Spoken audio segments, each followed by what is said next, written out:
옆 사람과 함께 인사하겠습니다. 말씀으로 은혜 받읍시다. 네, 제가 오늘 세 번째 이제 이 자리에 서는데요. 2부 때도 입이 계속 마르더니 끝나고 나서 안 말랐거든요. 지금 또 올라오니까 입이요 계속 마르네요. 네. 우리가 살아가는 이 세상은요, 이름이 곧 능력이 되는 세상입니다. 이름. 옛 속담에 이런 말이 있죠. 호랑이는 죽어서 가죽을 남기지만 사람은 죽으면 뭘 남깁니까? 이름을 남긴다. 또 우리가 영향력이 있고 좀 유명한 사람들, 그 사람들의 능력 아니면 그 사람들이 뭐 하는 것 이런 것을 보면서 감탄하면서 이런 말을 해요. 몸값 한다? 이름값 한다. 그래서 사람들은 어떻게든 더 힘 있는 이름을 얻기 위해서 평생을 바칩니다. 오늘 성경은 이 땅에서 어떤 그 위대한 이름과도 비교할 수 없는 영원하고도 절대적인 능력을 가진 이 하나의 이름을 우리에게 선포하고 있습니다. 그 이름은요, 우리가 노력해서 얻을 수 있는 게 아니에요. 그 이름은 대가 없이 우리의 상황과 우리의 환경에 관계없이 우리에게 일방적으로 주어지는 이름. 오늘 본문의 사도행전 3장은요, 사도행전 2장 오순절 성령 강림 이후에 초대교회가 이 교회가 폭발적으로 성장을 합니다. 부흥을 해요. 예루살렘 성전 앞에서 그 시기에 벌어진 놀라운 기적의 현장으로 오늘 본문은 우리를 안내합니다. 오늘 본문 1절에 보면은 베드로와 요한이 제9시, 우리 시간으로 몇 시입니까? 제9시니까 플러스 6 해야 되죠. 그러면 15시입니다. 오후 3시쯤에 이 기도하는 시간에 성전으로 올라가고 있었어요. 그래서 그들이 도착한 곳은 성전 이 동쪽 출입구인 미문이라는 곳입니다. 미문. 그럼 이 미문 단어 그대로 어떤 문입니까? 아름다운 문. 미문, 아름다운 문. 이 헬라어 원어의 의미를 살펴보면요, 이 미문, 이 아름답다는 표현이 가장 알맞은 때 활짝 핀 꽃처럼 아름다운 상태, 이렇게 뜻하고 있습니다. 그런데 이 찬란하고 눈부신 이 미문, 누가 봐도 아름답고 정말 거대해 보이는 이 문 앞에 전혀 아름답지 못한 비참한 인생이 한 명이 엎드려 있어요. 우리 사진 한번 볼까요? 바로 태어날 때부터 걷지 못하는 병자였습니다. 이 사람은요, 매일 누군가에게 짐짝처럼 엎혀와서 저 화려한 미문의 이 바닥에, 이 차가운 바닥에 앉아서 지나가는 사람들에게 한 푼 줍쇼 하면서 돈을 구걸한 사람이었어요. 이 사진을 보면서 말씀을 묵상하면서 떠오르는 말씀이 있습니다. 바로 예수님께서 마태복음 25장에 말씀하신 이 양과 염소의 비유예요. 수많은 제사장들과 수많은 바리새인들, 수많은 자기가 스스로 경건하다고 자부하는 이 종교 지도자들이요, 이 성전에 들어가서 기도하고 예배하기 위해 저 미문을 수도 없이 드나들어요. 그런데 저 성전 앞에 있던 이 지극히 작은 자, 저 안진뱅이를 향해서 정말로 참된 구원의 손길, 정말 생명과 긍휼의 손길, 그 손길을 내밀어 준 사람이 아무도 없었다는 거예요. 그 날 때부터 걷지 못하고 구걸하는 자는요, 매일매일 성전 문 앞에 하나님의 임재가 거하신다는 그 성전 앞에 있는데 들어가질 못해요. 왜입니까? 레위기 21장에 보면요, 이 율법에 따르면 신체에 장애가 있거나 흠이 있는 자는요, 성전에 들어갈 수가 없어요. 다시 말해 이 사람은 평생을 이 성전 문터, 하나님이 계신다는 그곳 바로 앞까지는 왔지만 정작 임재 처소 안에는 단 한 걸음도 들어갈 수 없는 철저한 외인으로 살아갔다는 것입니다. 사람들이 던져주는 동전 몇 잎으로 육신의 굶주림, 육신의 그 필요는 잠시 채우고 잠시 속였을 수도 있어요. 그러나 근본적으로 그의 영혼에 짙게 들이온 저주와 어둠은 결코 해결받지 못한 채 서서히 죽어가는 인생이 되고 있었다라는 것입니다. 그런데 오늘 본문을 우리가 자세히 보면요, 이 사도행전 3장, 오늘 우리가 읽은 이 본문의 배치가 조금 아이러니합니다. 우리 사도행전 2장, 우리 어떤 장이었죠? 역사의 장, 정말 성령, 오순절 성령 강림의 장. 성령님이 임하시니까 막 무리가 방언을 하고 불의 혀처럼 갈라지는 게 각 사람의 머리 위에 임하고, 막 베드로가 설교를 하니까 몇 명이 회개합니까? 3,000명이 회개해요. 막 제자들이 기사와 표적을 행하고, 막 성도들이 성령에 충만하니까 서로의 막 물건들을 어떻게 합니까? 통용해요. 그리고 2장 마지막 절에 보면 믿는 자들의 수가 날마다 더하여진다라고 이야기해요. 2장이 그런 장입니다. 아주 성령의 역사가요 충만한 장이에요. 기독교 역사 중에 이 정도로 부흥했던 시기가 있었을까요? 그 정도로 화려하고 교회의 부흥을 알리고 우리 믿는 자들이 읽으면 읽을수록 와 대단하다 이런 장이에요. 그런데 그 2장이 끝나고 3장으로 넘어와서 갑자기 1절부터요 이 안진뱅이 이야기가 나옵니다. 이 구걸하는 사람의 이야기가 나와요. 좀 이상하지 않습니까? 아니 분위기 이어서 좀 분위기 좋은데 계속 이어서 막 기적의 이야기를 해주면 좋은데 왜 하필 이 안진뱅이, 이 구걸쟁이 이야기가 있을까? 이 종교 지도자들, 유대인들이 좋아하는 성전, 너희가 좋아하는 율법, 이 지극히 작고 약한 자, 이 소외된 자 구원받게 해줄 수 있습니까? 없습니다. 구원은커녕요 율법에 따르면 그는 성전에 들어가 보지도 못해요. 그러나 복음은 어떠합니까? 예수 그리스도의 이름은 어떠냐는 거예요. 남녀노소 지위 고하를 막론하고 모든 민족에게 유대인이든지 뭐 이방인이든지 헬라인이든지 그 이름을 믿는 자에게 주시는 하나님의 능력, 복음의 능력, 바로 그것이 예수의 이름이 가진 진짜 능력이라는 것을 이 극적으로 보여주기 위해서 성경은 이 거대한 대부흥의 역사 바로 다음 장에 이 비참한 안진뱅이의 기적을 기록하고 있다는 거예요.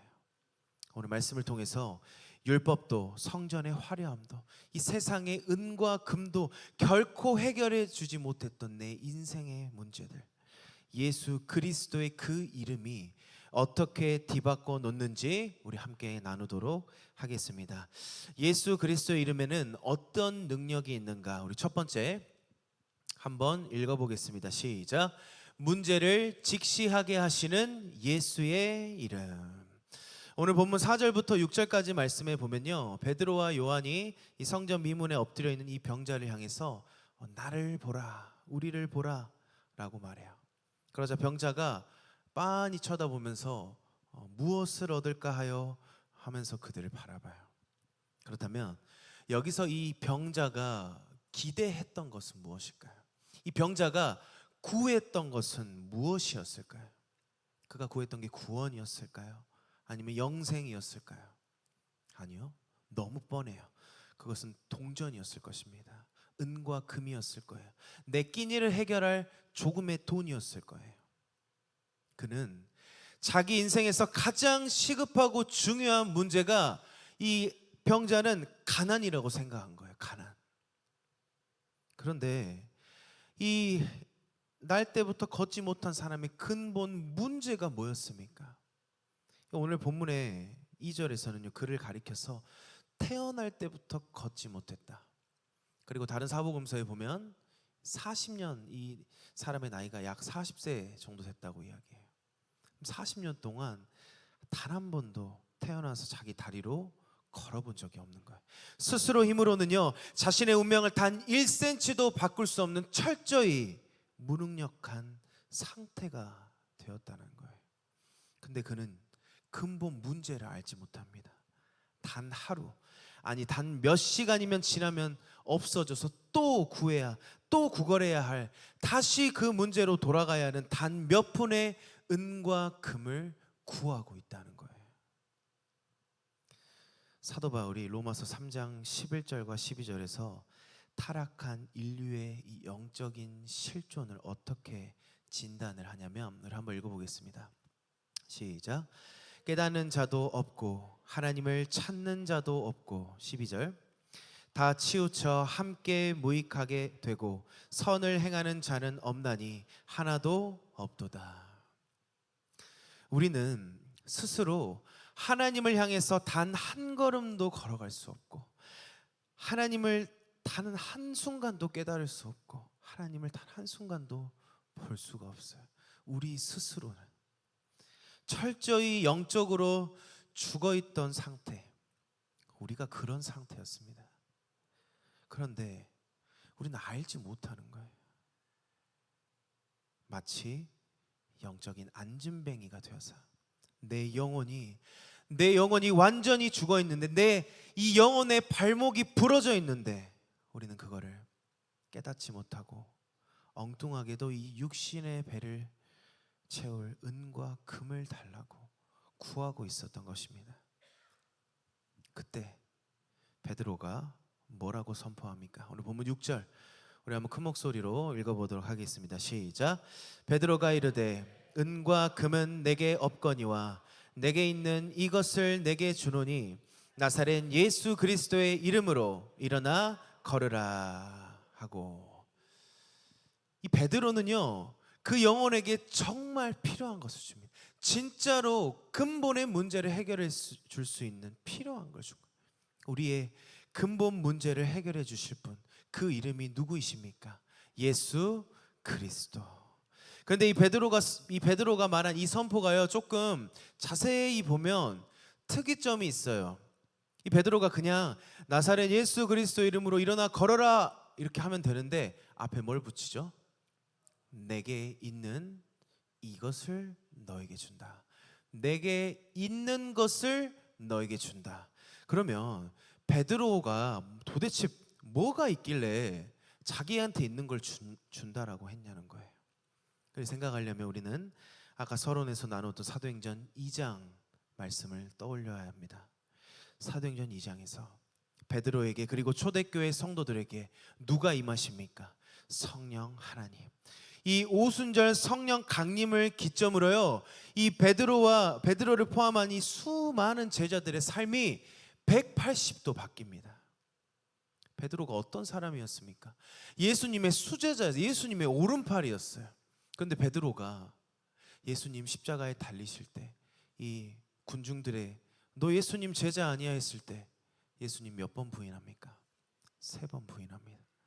그 예수님과 함께요 수많은 기적들을 보고 실제로 눈으로 체험하고 옆에서 예수님의 말씀을 들었던 예수님의 수제자 베드로, 그는요 예수님이 십자가에 달리실 때 예수님을 3번 부인합니다.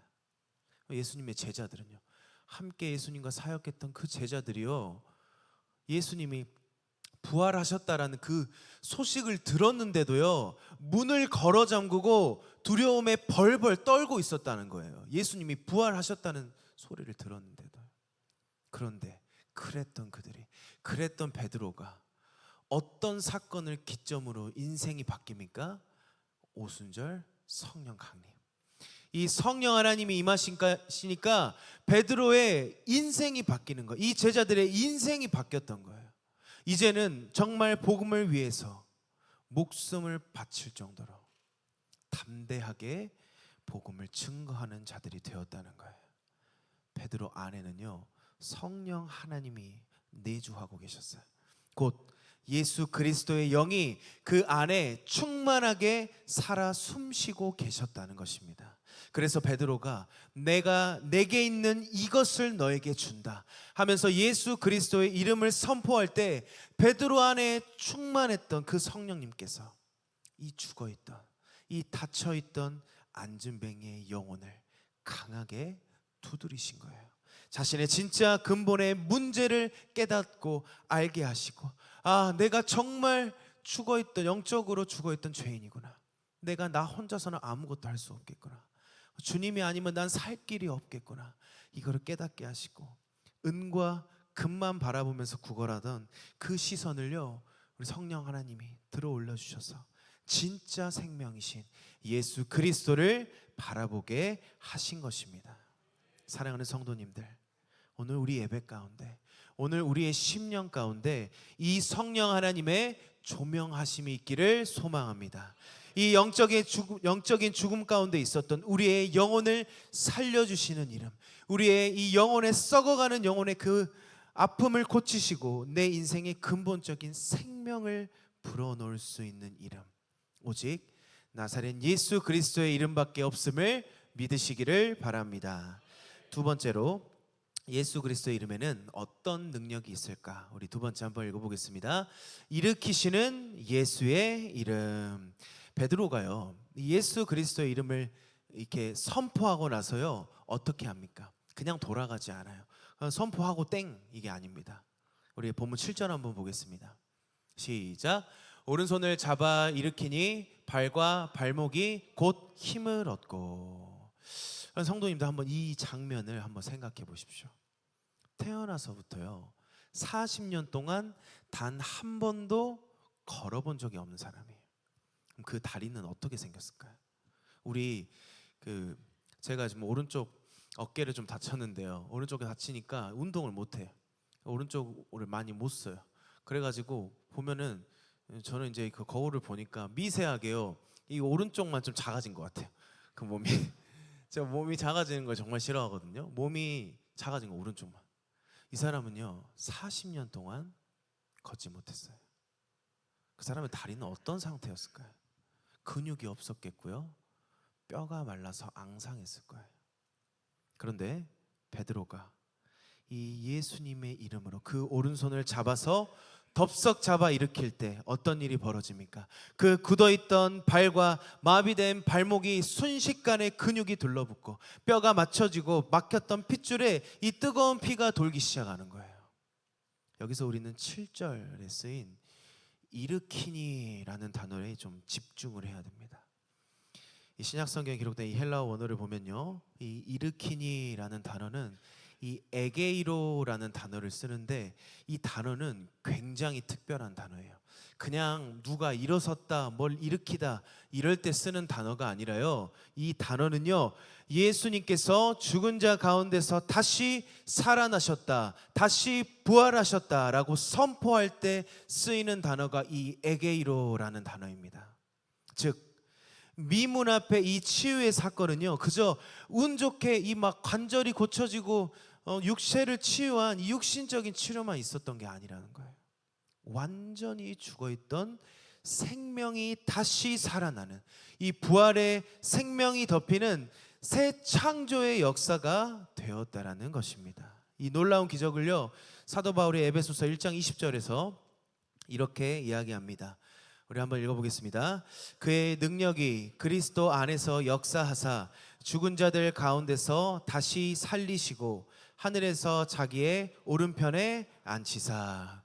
지금 여기 에베소서 1장 20절에 말하는 다시 이 살리시고 라는 단어도 오늘 본문에 일으키시고 일으키시다라는 에게이로 단어 동일하게 사용합니다. 하나님이요 부활의 능력이 선포되어진 이 예수 그리스도의 이름을 타고 그 하나님의 부활의 능력이 이 병자의 죽어있던 육체와 죽어있던 영혼 가운데 뚫고 들어간 거예요. 육체뿐만 아니라 영혼까지 살려낸 예수 그리스도의 이름의 능력이 된다는 것입니다. 이 놀라운 구원의 과정에 병자 이 안진뱅이의 노력이 얼마나 있었습니까? 그가 재활 훈련을 열심히 했을까요? 아니면 병원에 가서 치료를 받았을까요? 아니면 성전에 들어가서 헌금을 많이 했을까요? 이 병자의 노력은요 단 1%도 없었어요. 그는 그저 엎드려 있었을 뿐입니다. 오직 선포된 예수 그리스도의 이름 그 자체의 권세가 있었고, 일방적으로 찾아와 주셔서 다가와서 손을 잡아주신 하나님의 주권적인 은혜가 그를 일으켜 주신 것입니다. 이것이 복음이에요. 오직 부활의 생명이신 예수 그리스도의 이름이 우리의 심령 가운데 선포될 때, 그 생명의 이름이 우리의 상한 심령을 맞잡고 붙잡고 일으킬 때, 죽어있던 우리의 영혼이 다시 살아나는 역사가 일어날 줄로 믿습니다. 마지막 세 번째로 들어가기 전에 우리 첫 번째, 두 번째 내용 한번 복습하겠습니다. 예수 그리스도의 이름의 능력, 그림의 능력에는 무엇이 있었습니까? 첫 번째, 우리의 문제를 직시하게 하세요. 성령의 조명하심으로 우리가 죄인이구나, 나는 할 수 없구나, 나는 주님 없이는 아무것도 아니구나라는 것을 직시하게 만드시는 능력. 두 번째로는 어떻게 하시는 능력입니까? 일으키시는 능력. 우리를 부활의 생명으로, 예수 그리스도의 이름으로 우리를 일으켜 주세요. 마지막 세 번째로 우리 함께 읽어보겠습니다. 세 번째, 시작. 참된 예배자로 바꾸는 예수의 이름. 오늘 본문에서 가장 중요합니다. 또 가장 감격스러운 장면입니다. 오늘 본문 8절 한번 읽어보겠습니다. 시작. 뛰어서서 걸으며 그들과 함께 성전으로 들어가면서 걷기도 하고 뛰기도 하며 하나님을 찬송하니. 두 발과요 발목에 힘을 얻은 그 사람이 뛰어서서 걷습니다. 뛰어서서 걸어.